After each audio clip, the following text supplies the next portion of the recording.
लेकिन अयोध्या में रामलला का मंदिर बना है कि नहीं बना है? अरे बोलो भैया, बना है कि नहीं बना है? आपने हमने वोट दिया नीतीश कुमार को बिहार में बिजली का दशा सुधारने के नाम पर।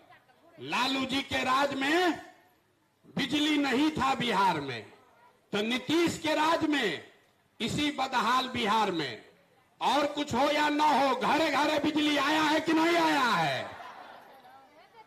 आपने हमने वोट दिया जाति के नाम पर अपने अपने जात के नेता को, तो बिहार में आपके बच्चों के पढ़ाई रोजगार का कोई बात करे चाहे मत करे, जाति की बात और जाति का गन्ना पूरा बिहार में अभी हुआ है कि नहीं हुआ है?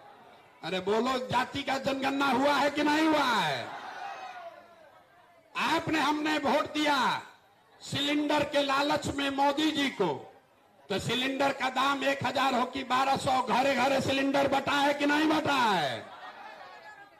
आपने हमने वोट दिया मोदी जी का भाषण सुन के कि मोदी जी गुजरात में बड़ा विकास किए हैं, तो मोदी जी गुजरात में तो विकास कर रहे हैं, पूरा देश का पैसा ले जाकर गुजरात में फैक्ट्री लगा दिए। अब पूरा बिहार का आपका हमारा बच्चा गुजरात में जाकर नौकरी मजदूरी कर रहा है कि नहीं कर रहा है? तो कौना बात पर आप लोग वोट दिए हैं जो नहीं मिला? अरे आपने कहा अपने बच्चों के नाम पर कि भैया हम लोग जीवन में पढ़ाई रोजगार के लिए वोट नहीं दिए। मेरे भाई, यही बताने के लिए गांव गांव घूम रहे हैं। वोट बोइएगा बबूल तो आम कहां से खाइएगा? वोट दीजिएगा 5 किलो अनाज के लिए तो नौकरी कहां से मिलेगा? वोट दीजिएगा जात के नाम पर तो आपके बच्चों के लिए पढ़ाई कैसे होगा? वोट दीजिएगा गुजरात का विकास देखकर, गुजरात का बुलेट ट्रेन देखकर, तो आपके यहां बड़ा लाइन का रेल गाड़ी कैसे चलेगा? यही बताने के लिए गांव गांव घूम रहे, वोट वोट नहीं मांग रहे, एक मंत्र सिखा रहे। अगली बार जब वोट देने जाइए, वोट जिसको मन है उसको दीजिए, लेकिन एक बार संकल्प लीजिए कि हमने जाति पर वोट दिया, हमने धर्म पर वोट दिया, हमने विचारधारा के नाम पर वोट दिया, हमने लालू मोदी नीतीश का चेहरा देखकर वोट दिया, हमने सिलेंडर के लिए नाली गली के लिए वोट दिया।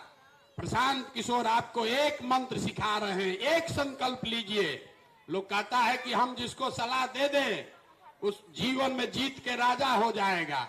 आपको मुफ्त में एक ही सलाह दे रहे हैं, एक बार मेरी बात मानिए, अगली बार वोट जिसको देना है दीजिए, लेकिन वोट अपने बच्चों के लिए दीजिए, अपने बच्चों के लिए दीजिए, नेताओं के बच्चे के लिए नहीं, अपने जात के नेता के लिए नहीं, अपने बच्चों के लिए दीजिए। अपना बच्चा के पढ़ाई रोजगार के लिए वोट दीजिए। आपके वोट में इतना ताकत है कि वोट जिसको भी दीजिएगा, लेकिन अपने बच्चे के पढ़ाई रोजगार के लिए दीजिएगा तो मिलेगा ही मिलेगा। जैसे बिजली मिली, जैसे 4 किलो अनाज मिला, जैसे मंदिर बना, जैसे सड़क बनी, उसी तरह आपके बच्चों को फैक्ट्री और रोजगार भी मिलेगा। यही बात